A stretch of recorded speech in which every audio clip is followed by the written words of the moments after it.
Je dis faites très attention. Faites très attention à tout ce que ça peut engendrer du point de vue de ta relation privée, à ce que ça va engendrer d'un point de vue business, que ce soit dans notre business ou dans d'autres secteurs. Je pense qu'on peut parler pour tout secteur ici.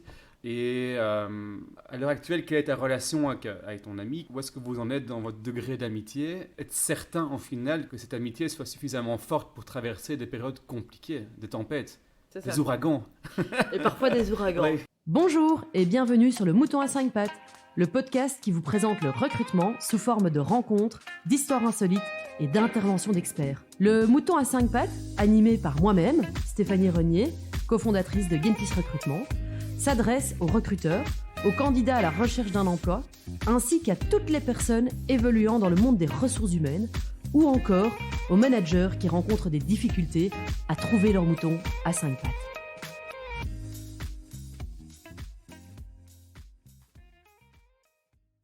Bonjour à tous, bienvenue sur le Mouton à 5 pattes. Nous voilà pour un nouvel épisode avec Quentin Lowers. Bonjour Quentin. Bonjour Stéphanie. Comment vas-tu ? Super bien, et toi? Écoute, ça va, je te remercie. Aujourd'hui, on se rencontre dans le cadre d'un témoignage. Mon boss est mon pote, en gros. Ouais. On va d'abord replanter un peu le contexte. Quentin, qui es-tu ? Quel est ton parcours professionnel ? J'ai 37 ans, je suis belge, j'habite Bruxelles. Mon parcours professionnel est assez simple. J'ai un peu plus d'11 ans d'expérience maintenant dans le business du recrutement et la chasse de tête. J'ai commencé comme employé pour un gros groupe anglais qui s'appelle S3. J'ai fait 2-3 ans chez eux. Puis ensuite, j'ai migré vers une petite structure mais qui entre-temps avait agrandi, qui s'appelle Gentis, que tu dois certainement connaître. Je connais pas mal, ouais. Voilà. Où j'y ai travaillé plus de 7 ans. J'ai travaillé sur différents marchés. J'ai rencontré pas mal de gens. J'ai passé de très bons moments là. Et après septembre, on a décidé de stopper la collaboration et je me suis lancé comme indépendant. Et maintenant, je travaille comme indépendant pour un plus petit bureau qui s'appelle iStorm, toujours dans le recrutement à la chasse de tête. Donc voilà, écoute, 37 ans, comme j'ai dit, bientôt jeune papa. Félicitations. Merci, premier. Donc on va avoir bonne chance. Que ça va donner, je te remercie. Alors, on va revenir sur, du coup, mon boss est mon pote, mon pote est mon boss.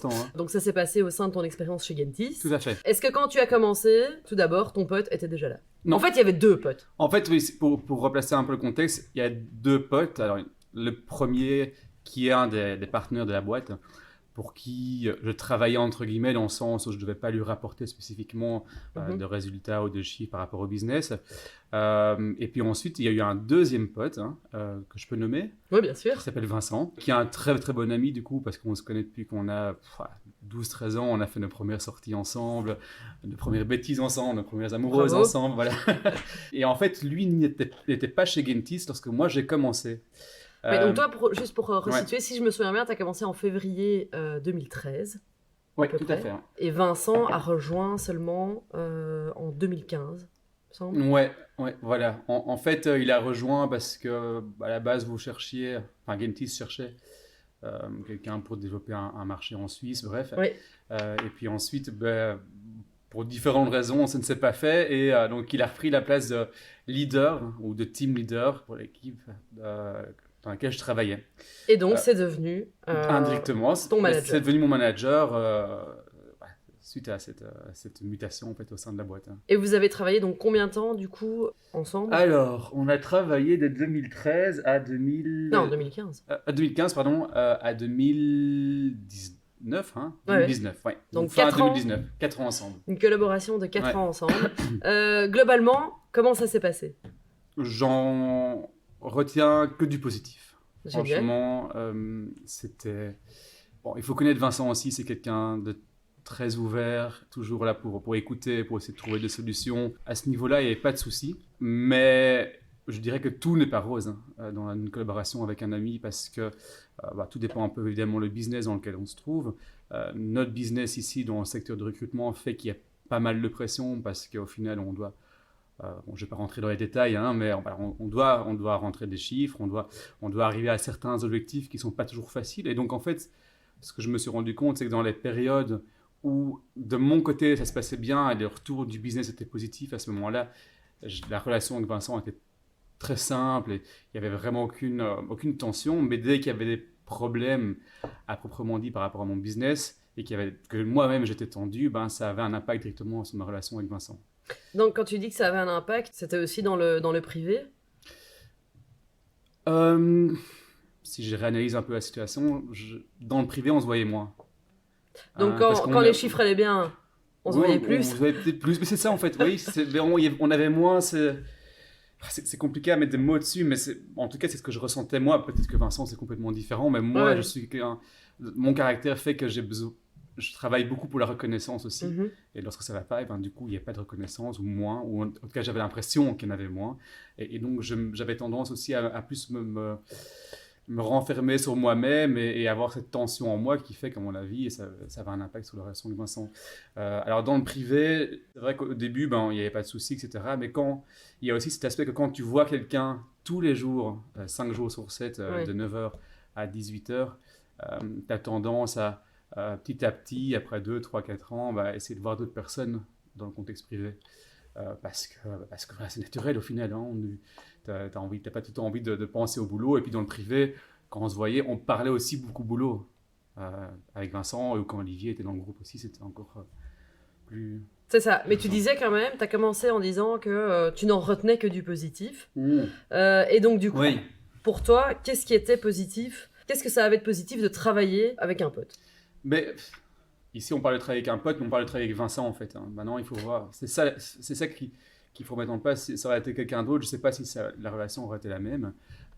Avec Vincent, on est 2 personnalités qui se complètent bien, et je pense que c'est ça le plus important. Si tu t'es amené à travailler avec un ami, c'est de trouver quelqu'un avec qui tu vas réussir à dialoguer et pas trop rapidement monter dans les tours. Et avec Vincent, on avait cette capacité à se comprendre, à s'écouter et à s'entraider en fait, plus lui que moi, bien que lui aussi n'a pas toujours vécu des périodes faciles ici chez Gentis, et donc on se complétait bien à ce niveau-là et on s'écoutait et on en discutait sans filtre en fait, parce que au final, même si c'est mon boss, ça reste un ami.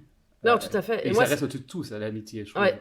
Et donc, ce que j'entends vraiment, c'est entraide, dialogue, communication. Mm-hmm. On parle de Vincent, mais on va parler vraiment plus particulièrement, plus généralement, on va dire, des potes. Demain, tu as quelqu'un qui vient te demander si tu conseilles de travailler avec un pote. Tu lui dis quoi ? Je dis fais très attention. Fais très attention à quoi ?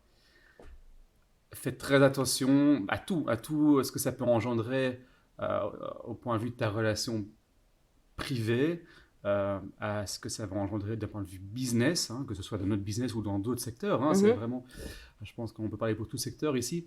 Et à l'heure actuelle, quelle est ta relation avec ton ami ? Où est-ce que vous en êtes dans votre degré d'amitié ? Et être certain, en final, que cette amitié soit suffisamment forte pour traverser des périodes compliquées, des tempêtes, des ouragans. Et parfois des ouragans. Au final, vous les avez bien traversés. Je pense qu'on s'en est bien sortis. Oui, tout à fait. Je pense qu'on s'en est bien sortis. Est-ce que tu penses que si tu n'avais eu aucun lien hiérarchique, là par contre, l'amitié ne serait jamais rentrée en ligne de compte dans le travail ? Si vous aviez juste été collègues, quoi. Ça aurait été différent. Je pense que l'amitié rentrerait en compte toujours toujours dans ces moments un peu plus compliqués où tu peux te confier à quelqu'un qui est plus qu'un collègue au final. Oui, ça aurait été différent.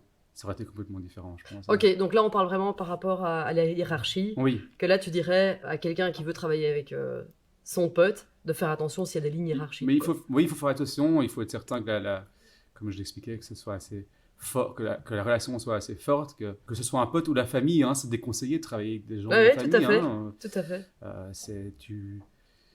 Tu t'en parles beaucoup à l'extérieur, tu t'en reparles beaucoup, tu peux te charrier là-dessus, parfois tu n'as pas envie qu'on te charrie là-dessus, donc le business prend tellement de place dans nos vies qu'elle a tendance même à, je dirais, un peu surpasser cette relation d'amitié, parce que même en étant amis, on continue à garder cette relation de collègue, chef, de personnes qui travaillent dans la même boîte. Donc, Est-ce que tu trouves que c'est difficile, de manière générale, de séparer vie privée, vie professionnelle ? Est-ce que tu penses que tu aurais pu ne pas parler de boulot en dehors du boulot avec Vincent ?